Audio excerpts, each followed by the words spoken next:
How are you feeling today? Today we're going to talk about imposter syndrome.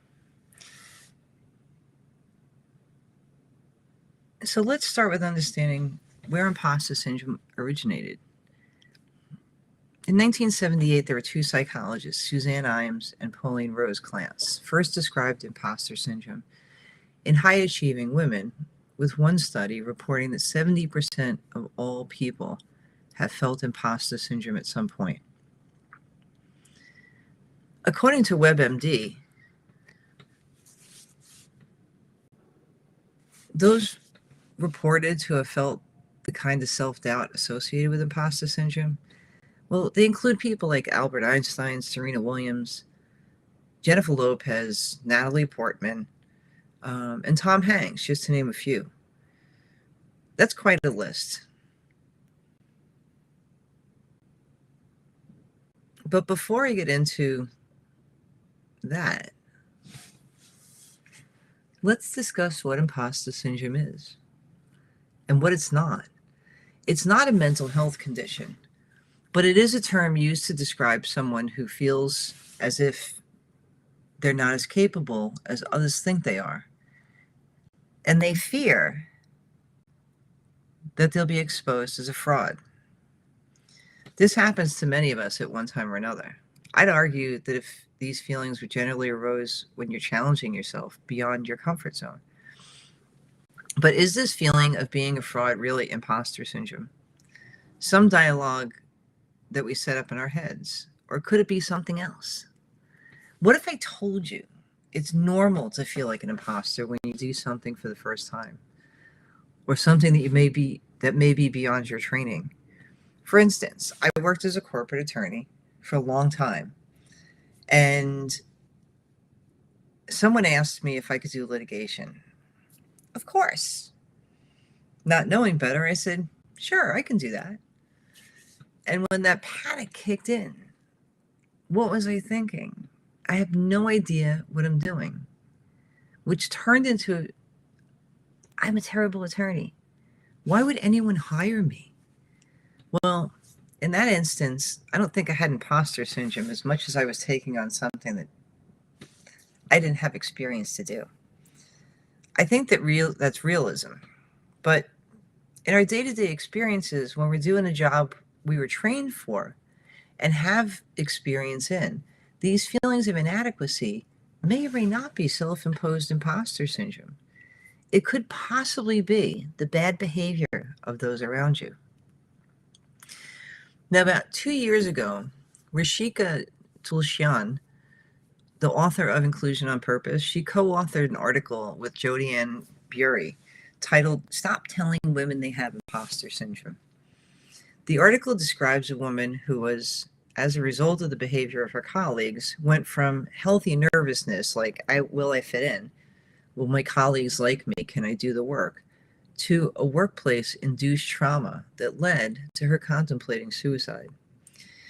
She was a woman confident in her capabilities and sense of self, but as time went on, her ideas were dismissed.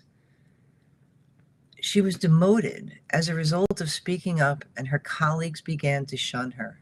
Well, I listened to this and read it and thought, whoa, that's me. I know exactly how that feels. And it didn't make any sense to me at the time what was happening. I didn't feel like an imposter.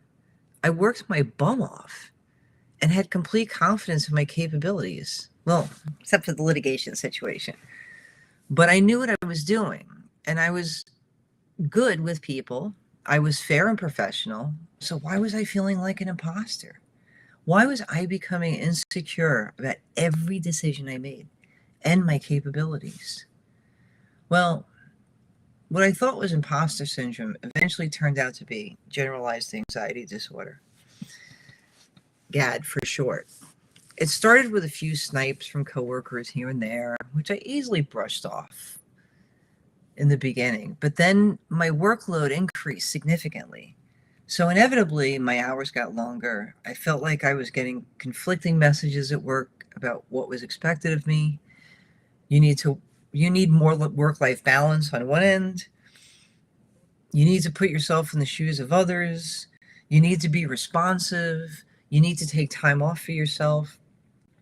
And when I did take time off for myself, someone in the group would be reaching out with some emergency. And then my boss would say I was not making myself available enough.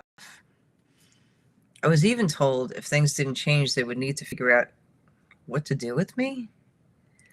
My mind became a confused conveyor belt of conflicting messages that I couldn't slow down. And the longer I rotated around and around, the worse I felt. My resiliency decreased, my sleep was affected, my sense of humor was evaporating. And I began to feel hopeless. And this went on for 3 years, until I was like a complete and absolute hot mess and needed to take medical leave. Now, you might ask yourself, why did it take so long?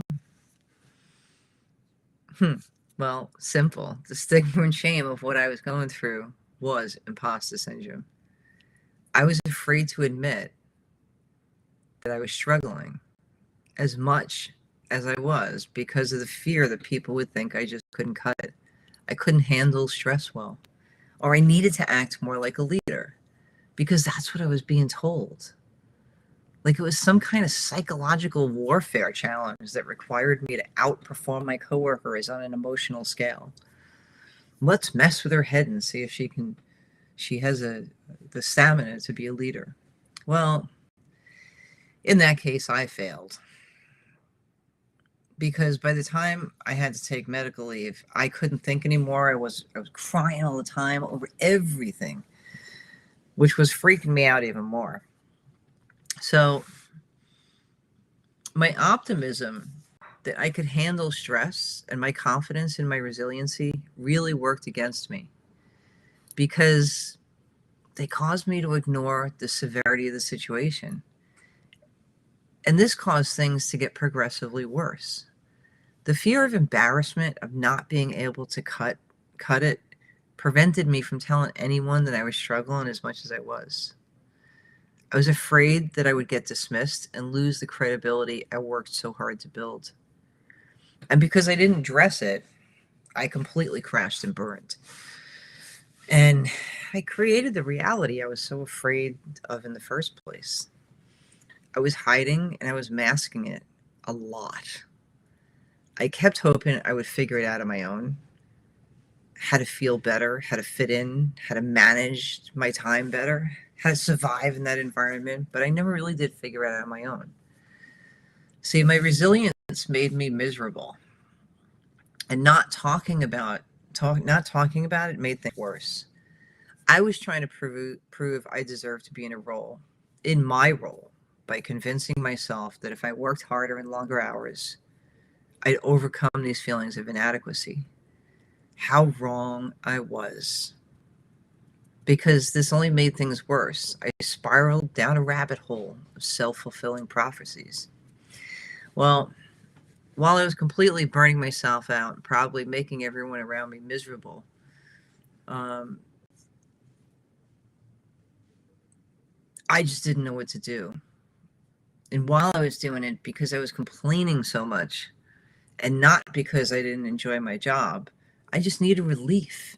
And rather than having healthy conversations about it, mostly because I didn't know how, and others didn't either, the only outlet that I knew was to complain. This really was my way of asking for help, begging for help, desperate for help. But no one I spoke to, including myself, knew how to give it. So, how does imposter syndrome lead to burnout? Or vice versa? Well, I ignored the warning signs of burnout, which fed that little voice in my head that was really telling me I wasn't good enough. It was a circular conversation.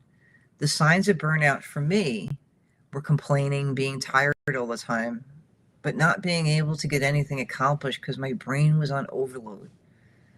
It's like making too many smoothies, and after a while, the motor on the blender starts to smoke up. I was burning out my motor.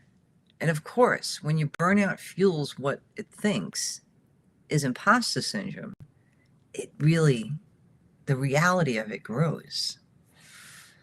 So it would have been easy.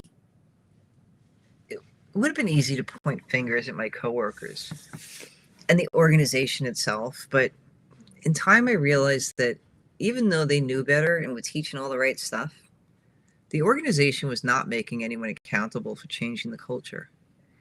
And what I realized and overcame was that understanding that it was my responsibility to change things for myself, because I couldn't rely on the organizational culture to change as rapidly as I needed it to in order to make me feel safe and valued. I did reach the understanding that I didn't have imposter syndrome, that it had nothing to do, that I had nothing to be embarrassed about, and that self-care has to be a priority. You know, feeling like an imposter, like you don't fit in, it's not a form of weakness.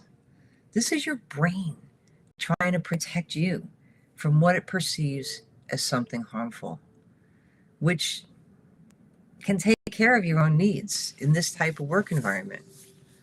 So go look for another job. But until that happens, one of the things I found that works is to filter information that may be harmful. Each of us needs different filters, and this is dependent upon who you are and what you want. This takes learning how to filter what you're learning, what you're hearing, and what's being said. Stop identifying with your environment and coworkers, and become more autonomous in your internal dialogue.